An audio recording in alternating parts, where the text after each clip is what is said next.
What is going on, family? How is everybody doing? I hope you all have had a wonderful inauguration. To those of you all who I have not seen on Patreon, I hope you are doing well. I hope you are doing well. I hope you are enjoying yourselves. Ooh, it's a wild time to be alive, man. But listen, I'm not going to, we just like I always say, I'm not going to take up much of your time. Please hit the subscribe and like if you are here. If you are here, please just hit that thing, hit the subscribe and like for me. Listen. Some of this stuff, fam, some of this stuff that we are dealing with should not have come as a surprise to you. Knock this out real quick. Some of this stuff should not have come as a surprise to you. And if it did, then, well, God bless you. Because if we go back, let's just go back. And now I can't remember where I said stuff. I can't remember whether I said it on Patreon or whether I said it on here. But listen, I said, I think, I still got the book over here. I said, wrote this thing about executive orders. And I said, what we will see during the Trump administration is the either restraint or success of the use of executive powers. Now, that is not nearly as exciting as Fat Joe. Some of y'all give me your phones. Just hand it over for a little while. You got to take a break. You got to take a break. That is not nearly as exciting, but it is the truth. You saw Trump come in there, and I'm not talking about the substance of it right now. People get too caught up. Well, as you said, that's right. As you said, that's wrong. No, I'm talking about the use of power to sit there in that chair and not do what a lot of Democrats do, which is get in that chair and say, well, you all have to temper expectations. We have to tamp that down. Don't have too high of expectations or priorities in terms of what I'm going to do. I have to act within the confines of the executive branch, and there are certain things that I cannot do because of the certain kind of restraints that are on me as executive I have to. We didn't see none of that. We saw a flurry of executive orders with the press in there. Right? Now, I'm just talking right now. I'm not talking about the goodness or greatness of it, because I think if you want to talk about something negative, we can always talk about the government. How they got people believing that government workers are awful. Child, that's just the way they turn people against each other. There's some workers against each other. Somebody who's worked for government, you don't have to come into the office to get the job done. Do y'all know that during the whole anthrax scare, wasn't nobody at work?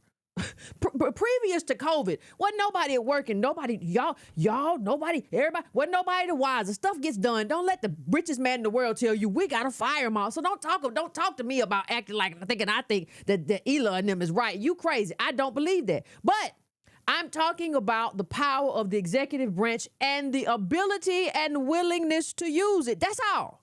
Now, let me go to some things really, really quickly, because this is what he said during his inauguration. I like to talk about what people say and what they do. Okay, so he said the Black and Hispanic communities, I don't even like to be bunched with nobody. Like, why is it the Black and Hispanic? Y'all know I hate that. That's just like people of color to me. These are two different groups with two different backgrounds, with two different desires and needs and things like that, right? That's what it is. So I want to thank you for the tremendous outpouring of love and trust that you have shown me with your vote. We set records and I will not forget it. Well, I don't know if that's true, but hey, go ahead. If you're going to promise something, go right ahead. I've heard your voices in the campaign and I look forward to working with you in the coming years. I'll take your word on it. I'll hold you to it. Right? Today is Martin Luther King Day, and his honor, this will be a great honor, but in his honor, we will strive together to make his dream a reality. Now, those of you all who watched the Patreon yesterday know that I told y'all I did not watch the inauguration. And it wasn't because of being anti-Trump, a Democrat or Republican. It's just because I realize, and maybe this is something that comes with age, I actually like the kind of, the pomp and circumstance that comes with having somebody write a good speech for you, right? That comes with that. So I don't like watching it if I know it's not going to have that. Part of the whole thing of watching these things is trying to figure out, oh my God, who had the best speech writer? Oh my God, I love how they put that together. I don't want to just watch something that may or may not be what it should be. That's just, no, I just didn't do it. But let's continue on. I'm not, like I said, we ain't got to, let's just go through really quick some of the stuff that was taken back. Rescissions of harmful executive orders and actions. Happens every time. But like I said, this was a flurry. They was a moving and a going. Trump had everything set up to go. So I just wanted to go through a few of those just really quickly. Took away that advancing equity and support for underserved communities. Who is underserved? See, I have a problem with definitions anyway, but this is stuff that happens. Right? This is stuff that happens. Who asked? Hey, listen, if you was doing too much in the chat, you got to be put in time out. Don't ask questions. You can't. It's 10 to 15 comments in a row. Relax. Y'all ask too many questions. Why did this happen? Child, relax. It happened because it's too much. We're not doing too much today. We're doing less. So this was taken. I'm just going to go. I'm going to try to go through them real fast because it was a lot that was going on. Yeah, Executive Order 1385, which changed the head of each agency to consult with the assistant to the president of domestic policy and director of the Office of Management and Budget. Any barriers that limit full participation. That is something. That is, somebody said I didn't miss nothing. That is something. I'm not going to go through all these because I got started late today, but I'm going to go through a few more of them. Revocation of orders and actions. The following executive actions are hereby revoked. Executive Order 13985 of January 2021, advancing racial equity. It was a flurry, child. Executive Order 14006 of January 2621, reforming our incarceration system to eliminate privately operated criminal detention facilities. Right?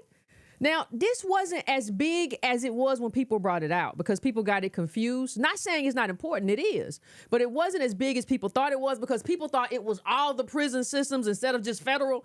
And I think a lot of this, not all of it, but a lot of this is going to be used for migrants as well. Now, I'm not speaking about whether or not that's good or bad. I think when this came out, initially, I think some people misunderstood it, but I want to read a little bit from it. President Trump reversed a Biden administration criminal justice policy Monday, opening the door to more people in federal custody being sent to private prisons. The Biden executive order directed the Justice Department not to renew contracts with private prison firms. In one of his first moves as president, Trump reversed Executive Order 14006, which had eliminated Justice Department contracts with privately owned criminal detention facilities. Now, I am not a fan of that. I think if the government wants to put somebody in prison, it ought to manage that themselves. But you know, Republicans are all for privatization. It's not something that surprised me, but it is something that absolutely happened that we should absolutely be talking about.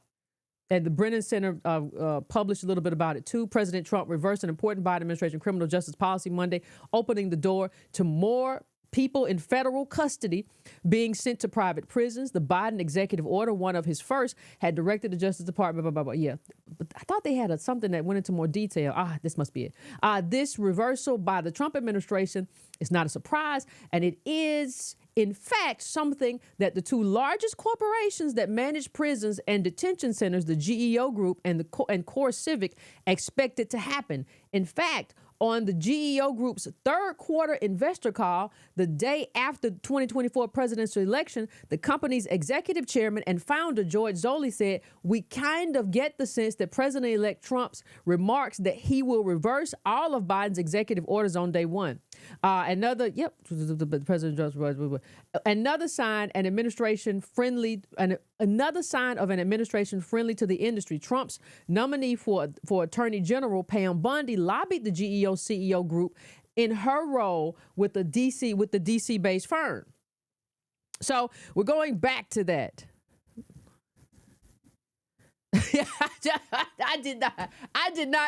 I missed Lauren Sanchez, but I did not miss John Fetterman in his underclothes. And somebody tried to go in on me online. Well, I don't know why it mattered. Yes, it does matter. If you a congressperson showing up in your shorts. Listen, if you got to show up like you just walked off the basketball court, I don't even care at this point who takes your place. Just retire. If you got to show up in bed clothes, screw you. Like, could you imagine if an ADOS man showed up there in his underlooms, like just looking like he just fell out of bed? Well, he had health problems. I don't care. Wouldn't nobody care if I was on the hill. Wouldn't nobody care if you was on the hill. Whether or not we had health problems, we would get fired. Now, here's the case about the reversal, but that was funny, fam. I appreciate you.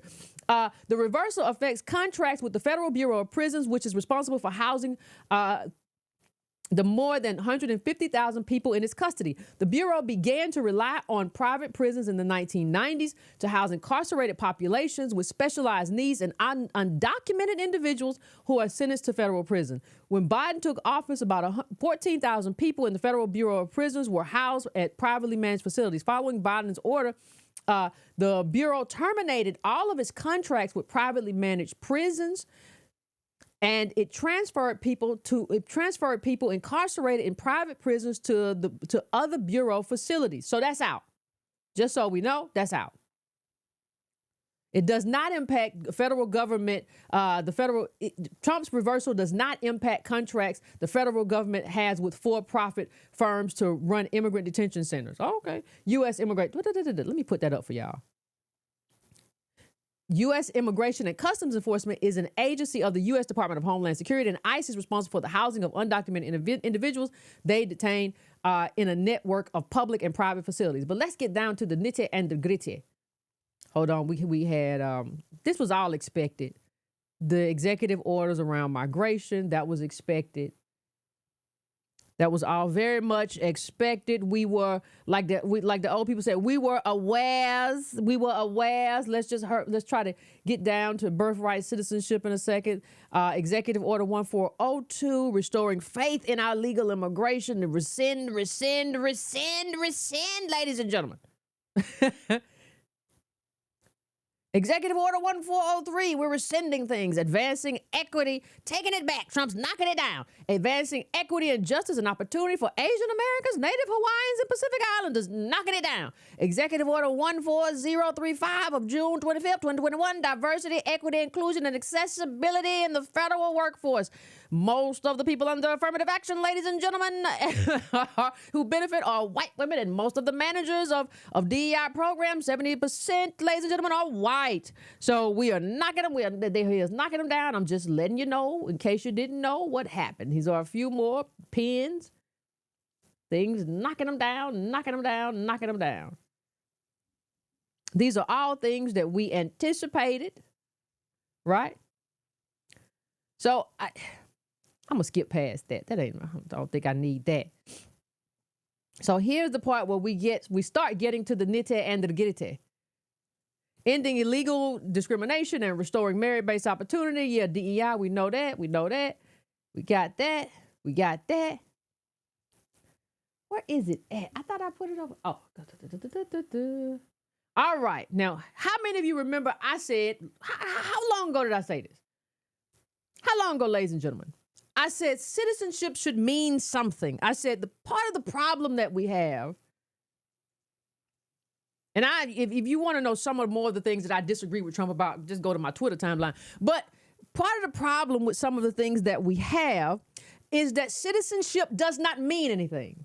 And I have said that if citizenship does not mean anything, and I'm going to play a clip, and I'll do this on Patreon, but you are basically taking away our rights as a citizen, and you have to give us something in exchange for that. People always like to say, well, in countries like Dubai and things like that, they have a lot of people come in from different countries and do stuff, and it's wonderful. Yes, it's wonderful because everybody rich. What is that? Dubai, Qatar, one of them places. If everybody's rich, yes. So if you make us rich, and then people come in to manage our richness and our wealth, right? Then it becomes a whole different story, but that's not where we are. And so if anybody can be a citizen, being a citizenship doesn't mean anything, and it should mean something for people who fought since 1619, since before this was a country, to be a part of something. Once it became a country, we had a whole civil war, and then we wanted to be a part of something. Now, the amendments that came after that civil war are the Civil War amendments, otherwise known as the Reconstruction amendments. Those amendments are about us. They're not about anybody else. But somehow now we have gotten it. The people who talk about, the liberals and leftists who talk about birthright citizenship because of how it is worded and not using the context of it, have said that this birthright citizenship applies to everybody. It applies to the globe. They are shoehorning into something that is supposed to be specifically for slaves and their descendants. And that is how it should be rewritten. Now let's get to what Trump did. Well, before that, listen, we talked about this. We talked about this 6 years ago. Like, I just want to make it clear, Trump ain't wrong about birthright citizenship. So anybody, if you're new here, understand that this is old hat. This is 6 years ago for me, talking about this. So I'm not going to rehash all of it. I'm not even going to go down the road. You can go find the video.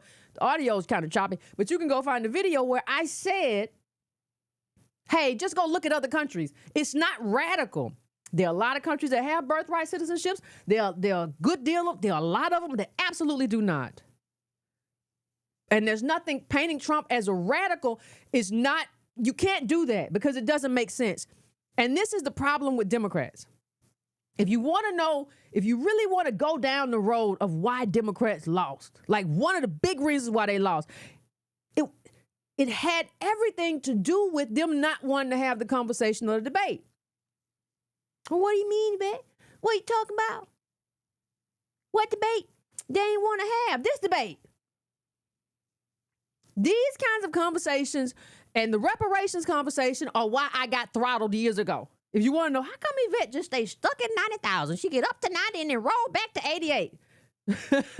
No, they didn't want to have the debate. You can stand on the other side of this, but you have to be willing to have that debate and have that conversation. You cannot, or you should not, or you take a big risk when what you do is, instead of doing that, you just say, well, these people are xenophobic. No, you don't get to just call people names. I don't care whether it's ADOS, whether it's conservatives. You have to have the debate. You have to be willing to say, I am going to engage you in the public square, and I'm going to debate you, and I'm going to win on the merits of the issue. You cannot say, hey, make sure the YouTube don't go up. Hey, do this over here. Hey, do that over there. You cannot do it that way. And people see you and rightfully so, as weak if you are not willing to engage in the debate. It's just what it is.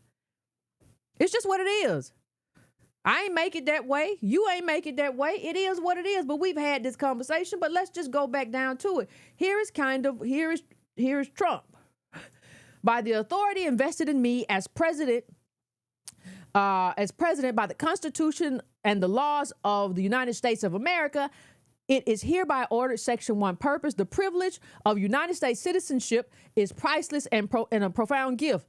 The 14th Amendment states all persons born or naturalized in the United States and subject to the jurisdiction thereof are citizens of the United States and the state wherein they reside. That provision rightly repudiated the Supreme Court of the United States' shameful decision in Dred Scott versus Sanford, which misinterpreted the Constitution as permanently excluding people of African descent from eligibility for the United States citizenship solely based on race. True. But the 14th Amendment has never been interpreted to extend citizenship universally to everyone born within the United States. The 14th Amendment has always excluded from birthright citizenships persons who were born in the United States but not subject to the jurisdiction thereof. Consistent with this understanding, the Congress has further specified through legislation that a person born in the United States and subject to the jurisdiction thereof is a national citizen of the United States birth and is generally mirroring the 14th Amendment's text. We put that right there. Among the categories of individuals born in the United States and not subject to the jurisdiction thereof, the privilege of United States citizenship does not automatically extend to persons born in the United States. One, when that person's mother was unlawfully present in the United States and the father was not a United States citizen or lawful permanent resident at the time of said person's birth. Or two, when that person's mother's presence in the United States at the time of said person's birth was lawful but temporary. Such as but not limited to visiting the United States under the auspices of the visa waiver program or visiting as a student, work, or tourist visa.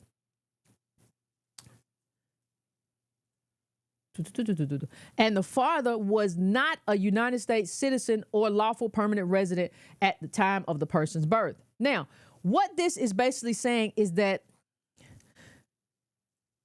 citizenship is not just based on your presence here at any given time.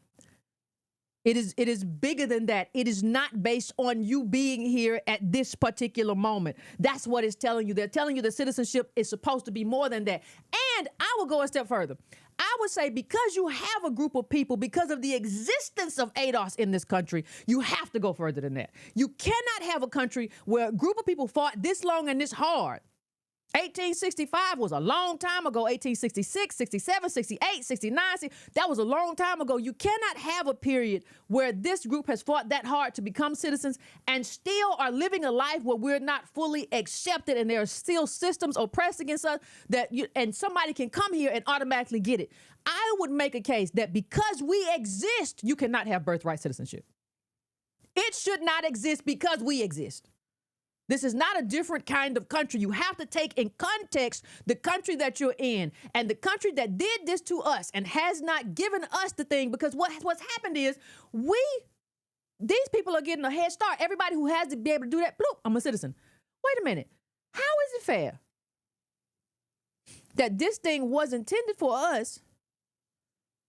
Slow this down. How is it fair that this thing was intended for us and still has not been made fully what it is supposed to be? We're still not fully citizens. We're still not integrated into the wealth of America. None of that still has happened for us, and somebody else can come in and get it just because they were born here. Tell me in what world that's fair. I just want to hear it. You can tell me, but you can't lie to me.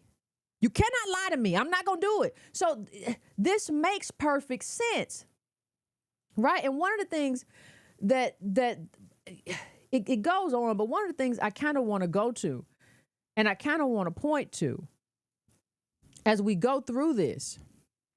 And listen, I know about before I go on, I want to say I'm not a fan of legislating from the White House for anybody to say, and I do agree that there was a different court, but DACA was basically saying that you cannot do that. And I agree with that because you have a dictator if you can do that. But throw it out there, because what needs to happen is that you got to stop shoehorning.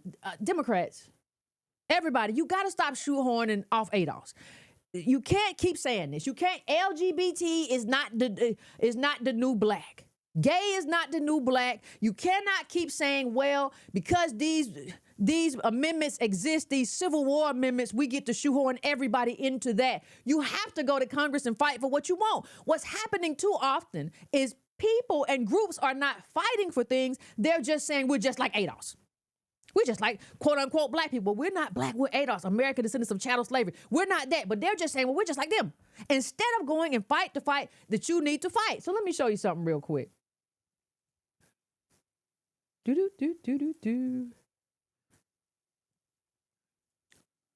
So, Civil War amendments, 13th, 14th, and 15th. Always remember, if you don't remember no other amendments, remember the 13th, 14th, and 15th. Those are yours. I'm not saying you ain't got, but those are yours. Those are yours. Those are mine. Let's go through them, shall we? 13. Neither slavery, understand, these amendments have to be understood, one, in the context of each other, and two, in the context of when all this stuff happened, right? That you have to be able to understand. So go back really quick. Civil War amendments. That is the context of them. That is the resolution. Just go back to that real quick and understand that. It's yours. Neither slavery nor involuntary servitude, except as a punishment for crime whereof the party shall have been duly convicted, shall exist within the United States or any place subject to their jurisdiction. Congress shall have power to enforce this article by appropriate legislation. So we're talking about the institution of slavery right here. Civil War amendments, institution of slavery. It's common sense that is about us. Even if they didn't say, hey, this is just about, and that's what it should say. It's written wrongly. Right? And I understand why it doesn't say that though. Right? Because at that time, hey, we got these Negroes here. Listen, nobody, and they don't want to, listen, they caught up in slavery. And listen, you can't do that no more. And Civil War, no. This response, Dred Scott, no, we're not doing that no more. That's what this is in response to. Let's go to the next one. The 13th, just the context of it, the 13th Amendment was proposed by Congress on January 31st, 1865. Now, in 1865, I want you to just pause right there for just a second. Just pause right there. In 1865, nobody could have anticipated 2025 America. Nobody could have anticipated this kind of globalism. That was something that nobody could have anticipated. Though what I call not the founding fathers, the Euro founders, could not have anticipated. Hey, this thing is going to create an America that is transformed and allows the elite to take advantage of the poor, both here and abroad, and allows them to cheat the very people that these amendments was written for. These amendments were for us and allows us to be cheated by them. That was not the purpose. Everything has to be understood in context. So be very wary of people who are just reading you what the law say. No. Give it to me in context. Give me the date. Tell me what it was about. Also, I'm seeing something else that's crazy. Let me tell you the other thing I'm seeing that's crazy. People keep saying, well, slaves were illegal immigrants, and the 14th Amendment was designed to protect them and the rest of illegal immigrants. Newsflash to everybody. Slavery was legal for 200 and some odd years. It was, how can you be an illegal immigrant when slavery was legal? I'm trying to figure that out. How was it illegal? No. You all are changing things. We were never illegal. Slavery was legal. We were our ancestors were commodities. They were chattel. Legal chattel. That is a special group who this was applying for. Who did? That's who. Come on now. That's who it was talking to. People gotta learn to fight their own fights and battles. The 13th Amendment was proposed by Congress on January 31st, 1865, when it passed the House, having previously passed the Senate on April 8th, 1864. It appears officially in 13 Statute 567 under federal law under the date February 1st, 1865. Ratification was completed on December the 6th, 1865, when the legislature of 27th state, Georgia, approved the amendment, there being then 36 states in the Union on December 8th, 1865. Secretary of State William Seward certified that the 13th Amendment had become part of the Constitution. Right? So this is where we are. Now, we ain't got much longer to go, fam. Just stay there. Stay with me for 1 second. Now, this is let's go to the next amendment. We got 13, 14, 15. These are Reconstruction. All persons born or naturalized in the United States and subject to the jurisdiction thereof are citizens of the United States and the state wherein they reside. No state shall make or enforce any law which shall abridge the privileges or immunities of citizens of the United States, nor shall any state deprive any person of life, liberty, or property without due process under the law. Now, again, in context, these are the 1860s? Civil War amendments. These are the Civil War amendments. They call them the Reconstruction amendments. What is Reconstruction, fam? Did you read W.B. Du Bois' Reconstruction?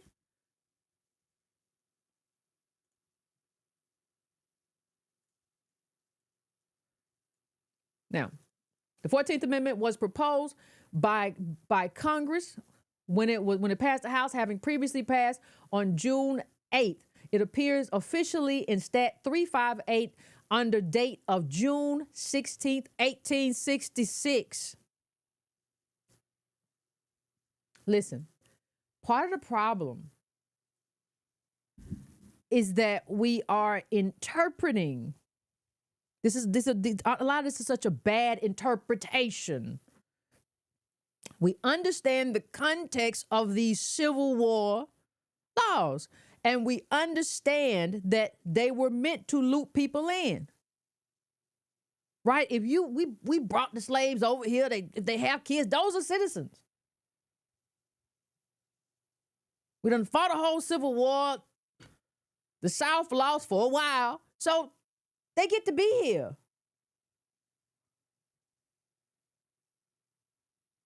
All over a sudden, this is interpreted in a very global kind of way in 2025, in a way, in my view, that it was never intended.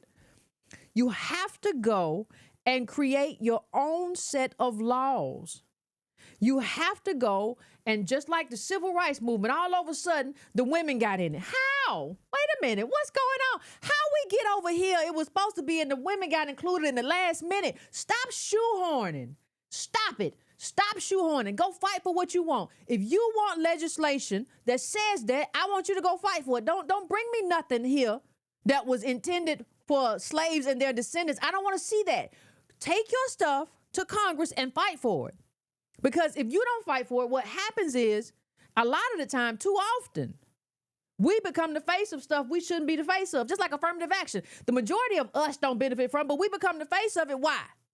We're a good proxy for it. Wait a minute, how if we're not the main beneficiary of it? It was intended for us, but we don't get benefits. White women are the main beneficiary. How do we get the better brunt of it? Listen, y'all got to go fight for that, and you got to put your face out there. Hey, I'm in favor of birthright citizenship, just soy or whatever they call it. Go over there and do it. Don't say, well, this thing that they did after the Civil War applies to me because the language says this. That was never the intent of the people who were writing the laws. They wasn't even thinking about that. Nobody could have imagined this. What are you talking about? Now, 15th, the right of citizens in the United States to vote shall not be denied or abridged by the United States or by any account of race, color, or previous conditions of servitude. Who is that about? 1869. There's a reason, family. There's a reason why they call them the Reconstruction Amendments. There's a reason for it. Now, this is going to go to court. But you absolutely have to push these things into court. You have to. What other choice do you have? Now, I will be, as surely as my name is Yvette, talking about some of the stuff that I absolutely disagree with the Trump administration. Absolutely will. But this is not one of them. If we're saying that citizenship in this country has value, and if we're saying part of the value that it has is because there were people in this country that fought. See, what you're saying is that nobody can get ahead of me, or nobody should be able to get ahead of me. If I had to fight for citizenship for a very long time, this should be one of the most difficult countries in the world to obtain citizenship, because this country is still trying to make up for what it did to the descendants of slave in this country, of chattel slavery in this country. When the country is still trying to make up for that, what you're basically saying is, no. They don't have full citizenship yet. We're going to use the largesse of government to make sure that these people have citizenship before we take care of anybody else, before anybody else gets in the line. We're going to make sure they have enough wealth. We're going to make sure that they can't fall below a certain point. We're going to make sure that all that stuff is taken care of. They have enough money. If they want to have kids, they can have them. We're going to make sure that happens before we start opening up the pipeline. There has to be, fam, 1, 2, 3, 4, 5. You know, just like you have an order of operations when you do certain math problems, you have to have an order of operations here too. That's just what it is. And I'm sorry who feel away. This should have been dealt with a long time ago. Everybody wants to shoe on in. Well, we just like one crow. What no such thing as one crow? Y'all was fighting to be white. One crow, it didn't exist. Y'all made up all kinds of things. Listen, the amount of things people have made up in their minds so that they can appear like, look like, act like, be considered like, be understood as ADOS is insane. Well, I'm a woman just like you're ADOS and just like what you go through. No, it's not the same, little white lady. Like, no. And listen, we have white allies, love them to death, but they get it. They get it. It's not the same. Anybody who comes with you with this sameness, and we've always said, well, we don't want to have no oppression Olympics. It's not an oppression Olympics. I told y'all before, it's not an oppression Olympics because we won. Nobody wants to compare oppression because they know if they do, we win. That's like somebody telling you, remember when you were young, somebody used to, let's race. Somebody, I don't want to race. Yeah, because you know you lose. People who don't nobody want to do, if you say, let's fight. I don't want to fight. Yes, I know why. So, yes, they don't want to say, like, we don't want to do oppression Olympics. And we went right along with it. Yeah, you're right. We don't want to do oppression Olympics. We don't want to do. I know you don't. Because if we start talking about 400 years and everything that's happened to us in these 400 years and the wealth we still lack and the contracts we don't get and they never got, if we get on that, I know you don't. I wouldn't either. I would shut up too. I'd get somewhere and be quiet too. Quiet as a church mouse if I wasn't ADOS. Now, I don't want to do, I said that too. I don't want to do the oppression Olympics. And I would just back up. That's what you're supposed. And we go, yeah, you're right. We shouldn't compare. Yes, we should. Because that determines who is eligible for what. Remember when, and I'll leave it at this. Do y'all remember when, and shout out to the head of the Black Chamber of Commerce, he went and he said the Asian Chamber of Commerce was there and they were saying that they deserved the most money because of quote unquote Asian hate. And he said he went down the data and said, listen, this is how many of our businesses have closed. This is how we've suffered. This is what we lost. And they had to back up from it. Yes, nobody wants to compare. And we have gotten caught up in this idea that we should not compete. We have to compete because you're in a competition right now for resources. Anybody who tells you that you're not in a competition for resources is lying to your face. And you can tell them that Yvette D. Carnell said you are a liar and we are competing for resources. And you cannot compete for anything if you don't compare. You ever competed with somebody in any kind of thing and you don't compare and see how fast you are against them when you want to race? Well, they ran this and I got to get fast. You don't. Yes, of course they don't want you to what's wrong with everybody? But anyway, fam, I just wanted to talk about that piece. Now, listen. We will be talking about multiple pieces of this. This is not the end. This was just the crux that I think if there's one thing that we should stand on and stand for in terms of what Trump is doing. There's a lot of stuff to stand against, and a lot of people just focus on what the thing is to stand against. We're going to get to that too. But if there's one thing that I believe that we should stand on, is birthright citizenship. Right? That should not be a thing. And I don't know about you, but like those of y'all who have kids, I don't want your kids to have to compete against the globe. For what? Like all these parents married to cable, then nobody have to compete against everybody come from everywhere. Why should your kid have to compete against? You remember when Dap put it up on Twitter. Remember when Obama told us that your kids are going to have to compete against people from India and China, and nobody said why? I'm not flying to India. I'm not flying to China to compete with nobody. Why? They got to come over here and compete with me. No. And if you make somebody a citizen, birthright is that much easier.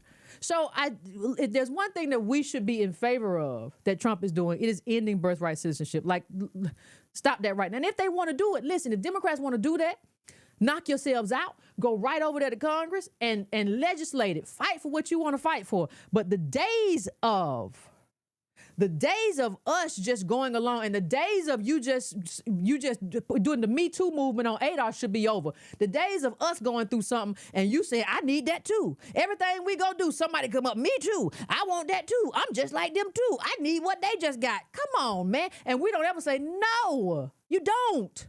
Go do something else. Go play on another playground. Go compete. So anyway, fam, give me a second. I'm going to set the phones up. Y'all can call in and let me know what you think. Let me know if is there anything else about the whole Trump inauguration? We already talked about Melania's hat. Is there anything else that y'all saw? Any other policy, anything or whatever you have any thoughts, let me know. And I'll be back and we can have the conversation.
All right, family. We are back. I'm going straight to the calls. Let me know what's on your minds. Gotta be a lot on your mind now. 301, I'm coming to you. What's going on? Yvette, always good to talk to you. This is O calling out of What's up? Oh, what's going on? Oh, to some of the most iconic Negroes in the country. You know they are. You stupid. But you know I love them. I won't be nowhere else, Yvette. You know I love them. Woo, they confused. They confused. It's all right. We love them to death. We love them to death, boy. We're going to pray for them. We're going to lay hands on these people. Oh, we got to. We ain't got no choice but to lay hands on them. Yes, ma'am. Yes, ma'am. You know, great show as always. You know, I didn't watch, you know, really much of the festivities. You know, I saw the pictures. You know, I saw excerpts, but you know, I found that speech by the clergywoman to be in such poor taste, and it was typical of white women. It was so. Tell the people what she said. Tell the people what happened though, a little bit, not a lot, just a little bit. The mercy. I'm sorry. In the church during the, I guess the mass for the incoming president. I'm not sure exactly the official situation, but she used the pulpit to urge Trump to show mercy to transgender people and LGBTQ people and immigrants. Did she say Negroes? Again, Did she say Negroes? Nothing about you and me. But nonetheless, she still took this opportunity to promote the two pet projects of the left. The two pet projects that they tried to, no pun intended, shove down everybody's throats the last 10 years. What's hold on. Well, you finna say what I was about to say, so keep going. I was going to say, but thank God that the American public has finally rejected, at least in the voting booth. But, you know, it's going to be interesting, you know, to see what happens with this movement in the next 4 years, because you hit the nail on the head. You cannot give your grassroots movement to a billionaire. And so we will see, you know, how the poor whites, you know, mobilize and where their politics go and how this plays out in the next 4 years. Because, you know, looking ahead, anything that we do, if it's not labor-based, if we are not advocating for the black laborer, what are we really advocating for? Well, did you see that? When did you see that they're already fighting? When I, you know, for those who don't know, I had tweeted that. I said that you cannot give your movement, and I told the white folk too. Like some of them did me. I was like, you can't give your movement to a billionaire. It doesn't work that way. And you all lost the Tea Party movement that way. Right? Because it started off, it wasn't AstroTurf at first, right? But you all gave it away to all, like, you're going to lose this one too. You see Sam Altman and Elon Musk are already going back and forth, apparently. I tweeted it. But it's just like, yes, this is not going to work. It never works that way.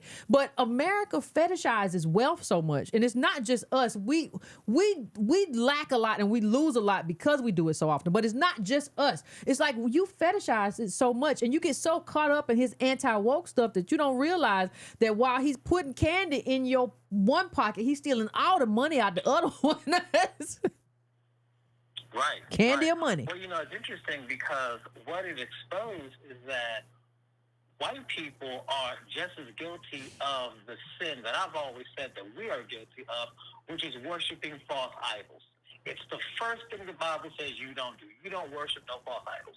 We worship the decadent male. But what's happening, though, and we really have to take a W from this last election, the fact that legacy media is officially dead. It is. It's done. Don't nobody listen to that shit. Don't nobody want to hear it. Don't nobody trust celebrities. And so, you know, even if you look at people, you know, like a Beyonce, you know, a false idol, didn't nobody buy that overpriced hair products? Didn't nobody buy that perfume? Nobody bought them ugly, cheap clothes. Wasn't there a whiskey with her too? Wasn't there a whiskey too with her? What? Did she bring out a whiskey? Something put her name on not too long ago too. I thought. And so now she's selling cheap liquor, and so you know. But I'm gonna say this in closing. You know, what's really happening is that celebrity is losing its appeal. Hollywood is crumbling before our eyes. The music industry, celebrity is really losing its influence. And so I really have hope that in the next coming years, the black people, the ADOS people who voted for the couch, the regular degulars who voted for the couch, regular that degular. there really is a mass, conscious awakening, and we realize that we all we got. Well, yeah, and the thing is, even it's funny you bring up worshiping like false idols, because it's always interesting to me. People worship false idols and then wonder how they end up back in the wilderness. I mean, like, what are you doing? Like, it's the white evangelicals. The man didn't touch the Bible, y'all. Like, and I'm not saying that, but I'm just saying that, like, if when Melania walked up with them two, like, if you were Christian, you would put your hand on that once to get there. Come on now. Imagine if Obama had not touched the Bible. They would have said he was Antichrist. Like, so it's just amazing to me, who people say they are as opposed to who they actually are, in this kind of worshiping of Elon, because they almost view him as almost to me like a demigod because he's so rich, and don't see the problem with that, especially amongst the evangelical crowd. But that crowd is the same crowd that will call you a monkey, and then you'll go and it'll say son of the Lord or something like that on their page. You'll be like, what? Yeah. And it's interesting because, if you look at poor whites, they really are, sort of like the white version of Pan-Africanist hoteps, because both groups are really just pissed off because of where they find themselves, in history. Both of them are mad that they lost. And I'm going to just say that and go, because I don't want to go on a tangent. I love you so much. Keep doing what you're doing. Appreciate you. Have a good one, fam. You too. Absolutely. Going now to 443. What's your name? Where you calling from? What's on your mind? Hey, good afternoon or good evening, I should say, Dr. Cornell. Hey, how you doing? Hey, I just wanted to say thank you very much for what you had to say about citizenship, how this applies, okay? And, one thing I've always said from watching your show, I would love to take a grad school class that you would teach. Because you articulate exactly what it is that people should be talking about. Policy. What is happening? What do these things really mean beyond the noise of the national media to create fear? Yep. Okay? The other thing that I wanted to put out here is, what are your thoughts on citizenship? If birthright citizenship does go away, what does that mean for future generations of African Americans, ADOS, and who our children are going to be in the future? One, because we got nefarious kinds of things that can happen, and two, second question of, now that we have this happening with Trump, what are the opportunities that we should be looking for? Because one of the things I'm looking for is the Farm Bill for 2025, agriculture. It's something that I'm very much into. Just curious as to your thoughts. Appreciate you so much. Appreciate you. Thank you so much. In terms of the opportunities, right? It's going to be interesting. I think those opportunities present themselves, but I think the other question you ask is, who is Trump going to talk to about those opportunities? Like, I don't think Trump looks at this and says there are opportunities for Negroes. He thinks, well, everybody just going to have a great time. I think it is up to the people who advocate for you to say, hey, this is what opportunity for us looks like. And I was online today, and Al Sharpton was talking about A$AP Rocky, right? And so I think there needs to be a push to kind of get the people who have the ear of politicians or who are expected to have the ear of politicians out of the way, so that we can then have a conversation with Trump or whoever the Republican is, because it's not always going to be a Democrat, whoever the leader is, if it's a Democrat or not, about what our priorities look like, right? Because that's the same thing that Al Sharpton used against us the first time around. When Obama was president, Al Sharpton said, well, y'all don't have no black agenda, so y'all keep saying he don't have a black agenda. I ain't never seen one. All the time, Al Sharpton was the guy who should have been writing one because he was the activist, right? So I think when you talk about opportunities, we have to talk about, and that's why foundations and different things are needed, because you have to talk about who is setting that priority. And that's where we want to be in terms of ADOS-AL. The second thing I would say in terms of your first question, if Birthright goes away, the same thing that happens if Birthright citizenship goes away is the same thing that happens if we curb mass incarceration. So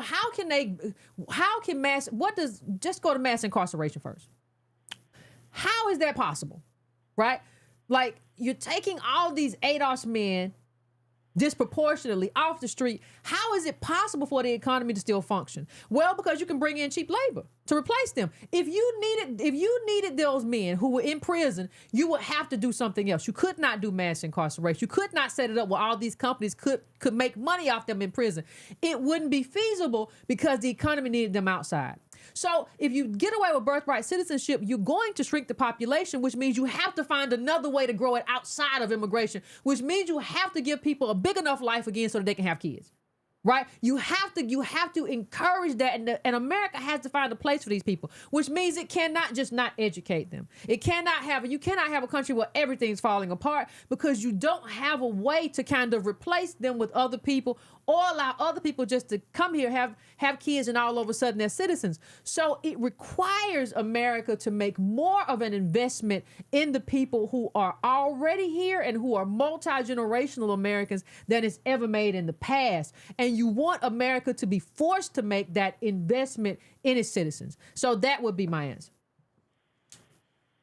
I appreciate you. Thank you. No, you have a good one, fam. Appreciate you. Going now to 240. What's your name? Where you calling from? What's on your mind? Cut your background down for me, fam. Cut your background down for me. Yeah, I can hear you. Mm-hmm. Okay. That's what I do. Okay. I just wanted to say, I'm not usually a fan of your show. My boyfriend is. Okay. He actually, put me on to you. Shout out to him. I just wanted to say you're doing an amazing job. I really love how articulated you are and how you explain it. And to be honest, before this, I was a person that completely avoided politics. Like I just completely. So you have been really helping me, like, open my eyes and actually get more invested in it, because I'm educated on how to fight it. And the reason why I wasn't, interested before, because I didn't know how to go about it. So I wanted to thank you for the everything you're doing for us. Also, I did have a question for you. Sure, go ahead. What do you think about the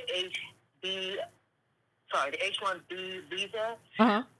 What are your thoughts on how us as African Americans, ADOS, can combat that? Like, how can we? Is there a way for us to navigate around it, or I don't know? Because I'm trying to get I've been trying to get jobs, and I'll get a great job, and then I will use it for something silly, and then I find out they replace me with someone that has H-1B1 visa. So I don't know how to compete with that. Well, I think one thing that you have to do is do what you're doing now. Like, you have to align with a movement that's headed in that direction. Like, we have like an immigration policy, as opposed to people who are just kind of talking online. And I think the other thing that you have to do, and when I was with what is now the Project for Immigration Reform, everybody called me everything but a child of a dog, right? They called me that too. But you have to be. What I was willing to do was to get in rooms with people that I disagree with on a lot of stuff, but I agree with on this one thing. Like, we have to stop this thing where, listen, if I disagree with you on 99 things, I'm not willing to partner with you on this one thing where we agree. Like, we don't do political partnerships. We only do political polarization. And that's not a good thing. And that is evidenced by the pushback that I got from saying, hey, a lot of this immigration is not good for us. right? Whether we're talking about on the bottom or further up the echelon in terms of H-1B. So I think we have to be willing to say, listen, I don't really agree with a lot of what these folks are saying. Like, I don't agree with a lot of what they necessarily stand for. But on this, I'm willing to be political. Like, what we have, honestly, and I'm going to be honest, and people are not going to like it. Some people are not going to like it. But we are much more willing to be provocative than to be political, right? We like to go outside and thump our chest and yeah, but at the end of the day, what kind of policy did you push for and what kind of policy did you get? Like, what was the result? What is the assessment? Because they're trying to replace us all with AI. They got the tech bros over there at the White House and all kind. Like, so when we talk about that, and the head of this AI thing that caused this whole Christmas apocalypse was an Indian guy who actually lives apparently in London. So, and it wasn't us who decided to just, except for people who are in the ADOS movement, it was a lot of white folks who disagree, and we disagree with on a lot of stuff. So I think what has to happen is that we have to become a part of this movement, because I haven't seen another movement with ADOS people that is doing this. Even in terms of the conversation, I just didn't see it nowhere else. So I think people have to get serious about being a part of this movement. Go to joinados.com. And pushing in the direction and having alignments with people that we may not agree with, except for one thing. That's it. And that's all we need for we focused on this one thing, but we don't make that part of our agenda. Like mass incarceration, yes, that has to be a part of it. Like protecting civil rights, voter rights, yes, has to be a part of it. But like H-1B is also the job part of it. You have to include that as well. You can't leave that out because you're afraid of some kind of confrontation. Mm-hmm. Yeah, I understand. I would also say that in general, what I got from you, we need to protect our movement more. I've noticed, you were right, in other cultures, they protect, their lineage, they protect whatever movement they're going for, but we just allow people just to pass. And I think one time you said, you can't invite everyone to the cookout. No. We have to be so adamant about, I'm going to call it gatekeeping. I don't care. And sometimes it's okay to gatekeep. We have to just get heavy on. I don't care if it's offensive. I don't care if that person doesn't like it, because at the end of the day, we are suffering, and it's not okay. Like, it's not fair that we've been here this entire time, and there's people that just get here that's doing better than us. And to be honest with you, even if before I knew about this movement or what was happening to me, I was very depressed, and I internalized that as if my incompetence. And now I understand what's happened to me, but, I'm just glad now I know, but it's very upsetting because it makes you doubt yourself, and it does something to you emotionally. Yeah, absolutely. Absolutely. I agree with you, fam. We can leave it on that, but thank you and thank your partner. I appreciate you. Thank you. All right, now. Keep doing what you're doing here. All right, I appreciate you. Yeah, I mean, it's just we don't do that. We're not honest. Like, we don't decide, like, I don't care how you feel about it. This is hurting me, right? This thing is hurting me, and we're going to get to the bottom of it. Like, we just be like, well, we got to stick together with the who and the what and the when and the where. And it's just, no. Like, gatekeeping is necessary. You don't get to go anywhere, and you should lock the gate in front of some people. We got too many people like to hide and lock the gate. Ooh, wait a minute. They looking. We lock the gate and run in the house. No, lock it like this. No. That's it. Like, what are we doing? So let me go to the next caller. Let me go to 470. What's your name? Where you calling from? What's on your mind? Hello? What's going on, 470? Great. I'm great now that I'm talking to you, Yvette. Hey, what's going on with you? My name is Priscilla. I'm a long time listener since you've been with Iron, just years back. And this particular show about the amendment is so spot on. It's so spot on. I just, we almost feel invisible here in this country due to immigration, due to people just flooding us out. And I just had, in my work experience, and everything in my life has been shrouded in the situations where I get on these jobs, these immigrants will get on there, and especially they're Hispanic, and they'll just clamor together and get you out of there. They want to see the reflection on the job. They don't want to deal with a multicultural environment. Well, I want to say something real quick. There was an article, and I brought it up years ago. It was in Fox Latino, I believe. But it talked about, and this has been probably like 8-9 years ago, and it talked about how Latinos were following the path of the Divine Nine, like ADOS sororities and fraternities, in terms of how those groups were working together to get jobs in government, right? And it's just very interesting that, you know, we don't feel now that we have to work together, when part of the way we even got this far was because we always used to work together. Now people tell you to get it out the mud. I don't like mud. Exactly. And do we deserve it? No. We deserve to get it out the mud. We need to. We be competing with each other. Get on board with this ADOS. This is not just a movement. This is our reality. This is our life. We need this like our lives depend on it. I mean, and we got to get serious here. We can't, we must gatekeep our culture. We must gatekeep our movements and just be consistent in support, because we can't, I'm tired. I can't do it anymore. I am happy that there's a change of, that Trump won. I'm happy about that. I didn't think there was a future with the Democratic Party going forward due to the immigration situation, because it's been very, very difficult. Like, very difficult. Mm-hmm. I want to leave you with that. I don't want to take up too much of your time. Well, I appreciate you. But thank you for taking my call. And was Melania not dressed to the nines? Well, I did not like the hat. And let me tell you, I saw some people on the Patreon replay gang, and one person said, I like the hat. I don't have a problem with the hat. To me, the problem is the place that she wore the hat.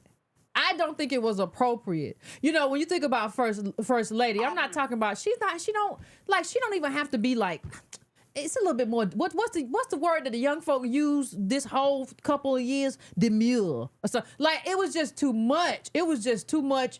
Somebody said yesterday it was too much Darkwing Duck energy. I'm gonna respectfully disagree. I think it was all intentional with her, because you could only see her nose down in terms of that hat, and so, but it was very empowering. I liked it. I'm just hoping that this whole Elon Musk character doesn't make it so it's just a bureaucrat. It's just a bunch of oligarchs getting their way and nothing for the people. You know what I'm saying? So. Yeah, but he's working in that direction. But I appreciate you. Thank you so much. Thank you so much. I appreciate you. In the chat, what y'all thought about that hat? I just thought it wasn't appropriate for the day. I didn't have a problem with the hat. I think the hat was nice. She got a nice bone structure. I just didn't like it for that day. Like, you about to be first lady. We want to see your whole face again. That's just me. But it's just me. It was just, it was just a lot for me. I'm going to right now I am going to 561. What's your name? Where you coming from? And what's on your mind? Hey, what's going on? This is John from down here in Florida. What's going on? I just want to, hey, nothing much. Great show. I caught the tail end, but I do want to just bring up 3 points of clarity. I didn't catch it here, but it's something I've been noticing, even legal scholars. First of all, it's in regards to birthright citizenship. Okay. The Wong decision that they always mention. Mm-hmm. Wong's parents were legal residents in the United States. So illegal immigrants has never been brought up to the Supreme Court. So people continue to bring up the Wong decision. His parents were legal residents, completely different. What Trump is trying to say is illegal immigrants don't have a case here. That's never been brought up. I'm not sure why they continue to bring that up. Point 2 is jurisdiction. People bring up the jurisdiction. jurisdiction during that time frame in the Constitution, the founding fathers' jurisdiction had two separate meanings. Not like rules, but it was more pertaining to allegiance. Mm-hmm. So if with the conservative court that they have now, once they interpret it differently, they'll see that. So it was based on allegiance, not based on like following the rules of the road. Okay. Hence the reason why like diplomats and like during wartime invaders, they don't have jurisdiction as far as loyalty. It's more of a loyalty thing as opposed to interpretation jurisdiction. And then point 3 is a lot of people will say that, even legal scholars will say that the Constitution has to be ratified to change birthright citizenship. That's incorrect as well. Native Americans never had citizenship under the 14th Amendment. They were just added recently within the last 100 years. They were just recently added. You can make an interpretation and make it more inclusive without having to ratify like getting 2/3 of the state to ratify it. And I think that's the course I think they're going to go to. But I think once he narrows down birthright citizenship with the conservative court, it's not going to need to be like, it's not going to be a big deal. I just think ADOS people should get on board because there should be some value into having citizenship, especially when you've led for it. That's the thing. Appreciate you. And one thing you said for sure, you have a good one. One thing you write about for sure is that this is going all the way to the SCOTUS. So we're gonna find out soon enough. Whether, hey, all of these questions are gonna be answered. But he's right in the sense of like, this is something that we should be on. Like, this should be a no-brainer for us. I don't understand why we're so quiet about. I went over to the blue sky. I was looking. Like, I don't understand why everybody's so quiet about everything. It's almost as if it's not like. If it's not the Voting Rights Act, Negroes feel like they are not allowed to talk. If it's not about Voting Rights Act or incarceration, which are both important. But like, we should have a plethora of other views outside of that. Where is the robustness of our politics where we have views on specific things? Because I don't even want to just know about the policy. I want to know about how the policy's executed. What are these regulations going to look like when it comes out? How big is the department going to be? How many people are you going to put in there? Is this going to be a boar's head ham kind of situation? Allegedly what the inspections don't go out, so we all kind of stuff is going on. Like, this is one thing, like I've always said, and conservatives get mad, you can get mad. I don't have no hatred for you sometimes, but like I believe in bigger government. That's how you inspect these places to make sure that like rats ain't peeing on your cereal. I mean, that's just me. But among other things that are important to us, that's all I'm saying. That is all I'm saying. I'm not trying to be disrespectful to nobody. 714, what's on your mind? Yes, I'm just trying to figure out why so much hypocrisy with the whole Elon raising his hand up. Now, Kyrie Irving couldn't even read a book, and you had every rabbi saying how he needed to apologize.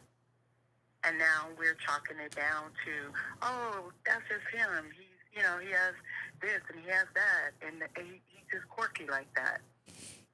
I think you know the answer to your own question, though. Color people saying everything is offensive. Everything.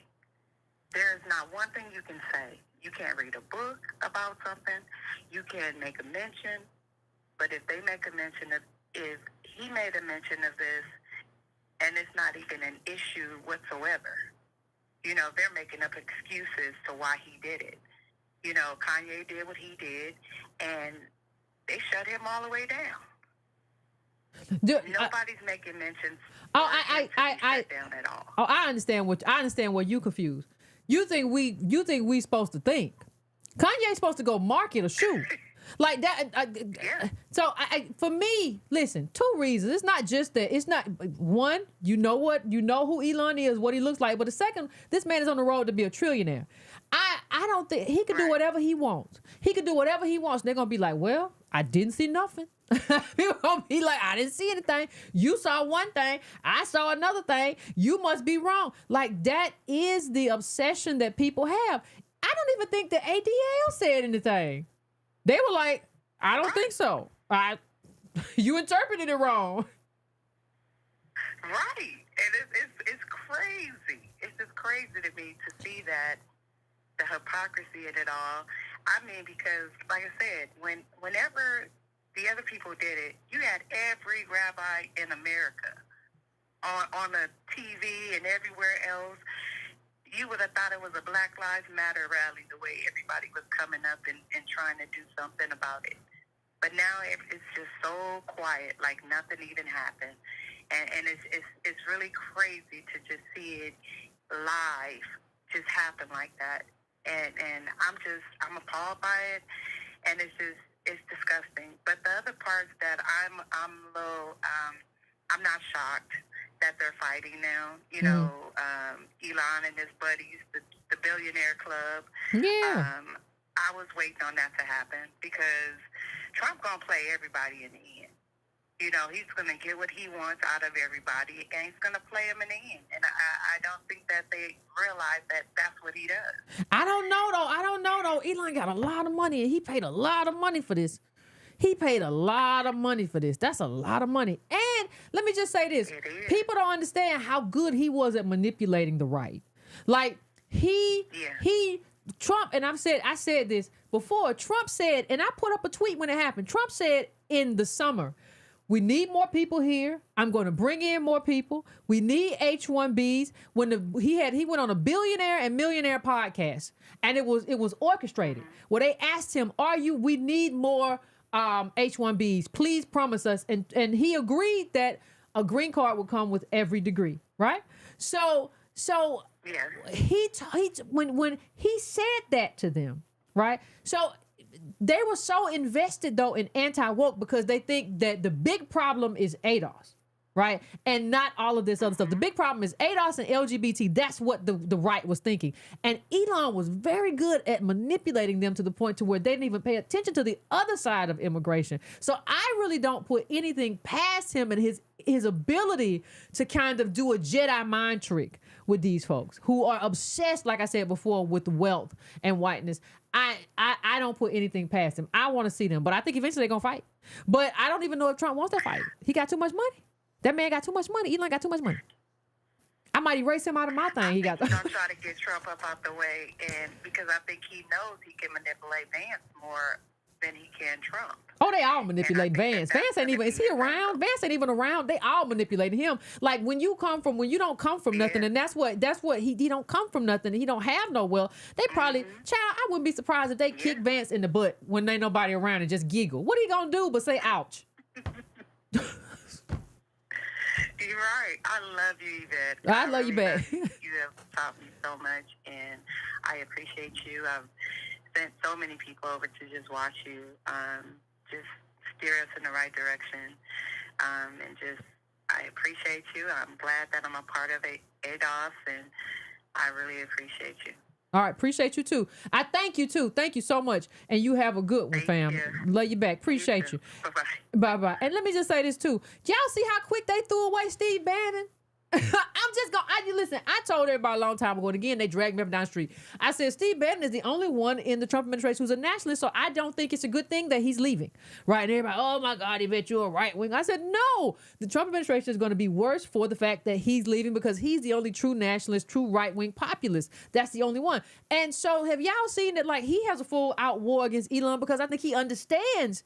He said Elon is the worst kind of South African racist. That's what Steve Bannon said.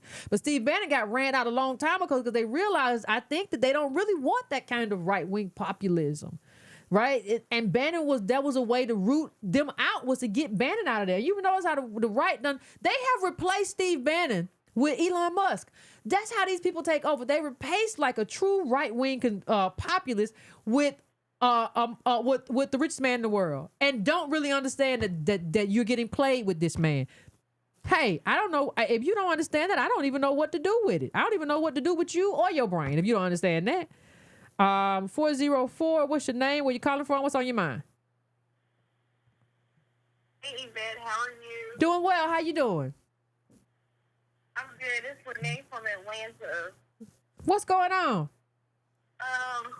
So I did not watch the inauguration from my own mental health, but of course, you know, people shared clips and gave their analysis, and I just wanted to say that it's interesting, two points. It's interesting to see how white folks thought that, like, Elon Musk and Donald Trump. Like, they lionize guys like them, thinking that they can also be multi-millionaires and billionaires, not understanding that most people statistically hardly ever make it out of the income that they're born into, or that their family is in, or their social circle on a larger scale. And it's also interesting that Black people as a collective group, and I'm not talking about ADOS, I mean the collective group of Black people, had no issue with Beyonce, Megan Thee Stallion, all of these other people performing for Kamala Harris, but then they had an issue with people showing up to perform for Donald Trump or Republican-related events. But let me pause right there though. I had an issue with Snoop performing, and it wasn't because of performance. Listen, I don't expect anything from performers. Like, performers are like, they're performers. I don't have any expectations. My problem with Snoop was the hypocrisy. My problem was him in 2000 whatever with the Trump's first administration saying, "Oh my God, which one of you blah blah blah blah gonna come out here and step and fetch it for Trump?" And then you did it on the stage by yourself. Right. So my problem with Snoop wasn't the fact that he performed. My problem is that everybody got Chrisette Michele out of here. And now you're going to go over there and take the check and everybody's going to be okay with it. I said everybody should let Chrisette Michele perform, because performers perform. That's what they do. I don't take it as a slight if a performer performs, unless it's a KKK rally or something. But if you perform at a presidential inauguration, I don't believe that any of us should take a slight. But my thing is, you help get Chrisette Michele out of there, and this time you're going to pick up a check. But I'll let you continue. No, and I agree with you on that. His comments did not age well, but my issue is with collective Black folks. These people are not leaders. They are so far removed from regular ADOS life that they don't understand, and many of them have been multimillionaires for years, like not just a few years. We're talking a good 10 plus years. So a lot of them are so far removed from our lives that I was confused why people expected them to have any sort of allegiance to us. They are multimillionaires. They are more aligned with the multimillionaire and wealthy elite class than they are with us. And so people just need to recognize that across the board, like, these people aren't checking for us. And the other thing is that they are not leaders, nor should they be looked at for any sort of political advice, knowledge, leadership, none of that. And so my biggest problem with the collective was, like, if it wasn't okay for minus Snoop, if it wasn't okay for, like you said, Chrisette Michele to perform, it should have been okay for anybody. But I don't expect anything other than folks that are wealthy to do what? Do things that will align with their wealth. And then my other issue was people being surprised that Elon Musk is who he is. Like, none of once again, it goes back to, like, the celebrity or the wealthy. I call them the wealthy 10 to 15%. They never were checking for you. It's always the bait and switch. They will sell you the same old sweet little lies like they always do. They will get you to buy their products. They will get you to buy their classes, their courses, whatever. But when it comes down to it, they're only doing this to align with their corporate and personal interests. Period. Yeah. And so it's just, go ahead. No, I said, yeah. No, I agree with you. So it's just interesting to see people having whole fits. And the other thing is, Elon Musk is doing out loud what a lot of these multimillionaires and billionaires do behind the scenes. They already been making these deals. This is not new. They've been buying government. They've been buying these politicians. This is not new. Elon Musk is only doing it out loud. Yeah, I agree. No, I agree with you. And I some people tried to, when I said, well, Snoop, I hope Chrisette Michele is doing okay. People are like, well, Snoop evolved. Snoop didn't evolve. If you think Snoop pays attention to politics, you are out of your mind. Like, the check evolved, And the check was directed in his direction this time. And and there were enough. It's just this idea that people believe in the evolution of these celebrities is insane to me. No, let celebrities perform. You should have let Chrisette Michelle perform. They don't dictate nothing to me. I'm not gonna worry about chasing them. A lot of these people, that's what they do. You get paid to dance and sing. You don't see that? Like, people don't see that? Like, that's what they do. Let them all do it. But you're not gonna do this thing where one person get to do it and another person don't. What, because y'all call him Unc, because y'all ain't got no real uncles and daddies and stuff? Like, you're gonna have to find that inside yourself. This celebrity is not your uncle. I don't care whether he's Shannon Sharp or I don't care whether he's Snoop. That is not your family. Well, that's what we say, Yvette. Yeah, y'all call Maxine Waters Auntie Maxine too. It's still stupid. Call somebody in your community Unc. That's what you do when he come to the barbecue. What's up, Unc? Not somebody that's a celebrity that you wish could be. No, but I'm gonna let you finish up, fam. Right. No, I agree with you. And the other thing I want to say is that people have very short memories. There were several hip hop and rap artists who put Trump's names in their lyrics for years. Oh yeah, I mentioned that before. Yep. We didn't push back against that as a collective, and we should have. They are part of the reason why, in my opinion, he became way too relevant. Yeah, because he was rich. We just love rich. I appreciate you, fam. I'll let you finish that sentence. Yes. That's all I wanted to say. Thank you. Okay, thank you. I appreciate it. No, and we should, like, even if they do say, and I brought that up a long time ago. I remember I did a show where I brought up all the lyrics that, like, people had said Donald Trump, and they only brought it up because he was rich. Like, this fixation with, like, somebody, there's this worshiping of anybody who has wealth. You don't gotta be a good person. You just gotta have some money. Right? And I'm gonna worship you. That's just the way it goes. So it is what it is. And we have to get past that as seeing a celebrity as somebody who gets paid to dance. They get paid to sing. They might get paid to tell you a joke or whatever. That's not in the political realm. So I don't expect that person to do political things. I don't care if they perform at a presidential inauguration. And everybody owes Chrisette Michelle an apology. She might not want one. That don't mean you don't owe it. So let me go to this is gonna be my last call for today. Let me go to 850. 850, what's going on? Sister Vet. What's going on? Listen, as a history major, you left me no wiggle room tonight, sister. No, ma'am. I strongly advise to all the listeners, share this. This is a classic. All your information, and I'm on your Patreon. Appreciate all you. All of them are fire, but this one, ma'am, this one, sister, is classic. I strongly suggest to the listeners that they share this. Invite people over. I'm sitting here messing with my OBS right now. Trying to. I wanna teach. I'm not here to challenge nobody. You left no wiggle room. I know you wanted to even give them the even dark years when Haynes came in as president. And not Haynes. You didn't go back there, did you? Them dark years in them 1876, 1878. You going all the way back, ain't you, history major? Oh, yes, ma'am. I have obituaries. My oldest obituary goes back to an uncle that was born in 1875. Oh, wow. So this information touches me in my heart. Also, tonight you was also, and some may argue and some may, I understand their understanding of the scriptures, but you got some souls tonight. I heard some of them callers that called in. I could tell you reached down and you got some tonight. You really got down into their heart, and when they leave out and go amongst their family and friends, they're going to spread the word that you laid upon this show tonight. And I appreciate it. There, sister. I hope.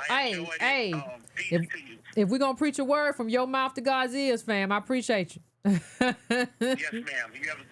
You too. You too. You have a great one.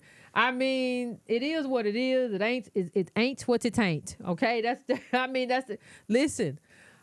You got to fight for something. The first thing when a president comes into office, you got to figure out what you for, and you got to figure out what you against, right? And you got to figure out what's the weight. Okay, what is the weight of this thing that I'm for, and what is the weight of this thing that I'm against? We can't just be against everything when it's a Republican, and when we have a Democrat in office, we can't just be for everything. Now, you might have to negotiate if you have something that you're for that's weighted real heavy, and the thing that you're against is weighted like this. You have to weigh them. And so this time should be time that we use to make an assessment of Trump's policies, not necessarily how he engages. We all know about his verbosity and the way or whatever. I'm not interested in none of that. I'm interested in what happens next and how we're impacted. So one thing we do know is birthright citizenship is something that we should be for. Put that in the for column and check that heavy. There's some other stuff that we will come out with and I'll talk about soon that goes in the negative column. And I'll tell you whether it's weighted heavy or light. My interpretation. So anyway, fam, I appreciate you. I'm gonna let y'all go to bed. I know it's 11 something. To those of you all who got some of that snow, hey, please be safe. I know in Atlanta around here they was playing bumper cars. Everybody says stay off the street. What's wrong with my people? Let me just say that. Everybody says stay off the street. And listen, if you live in Georgia, you know you don't know how to drive in no snow. And here y'all was just in the street just spinning and spinning. But anyway, fam, please take it easy. Don't take none of this stuff too hard. Don't collapse into a puddle of tears or nothing like that. We're going to keep trucking, do what we got to do, and fight the good fight. I will see y'all next time. Please keep it easy breezy. Don't bother nobody. And as usual, don't let nobody bother you.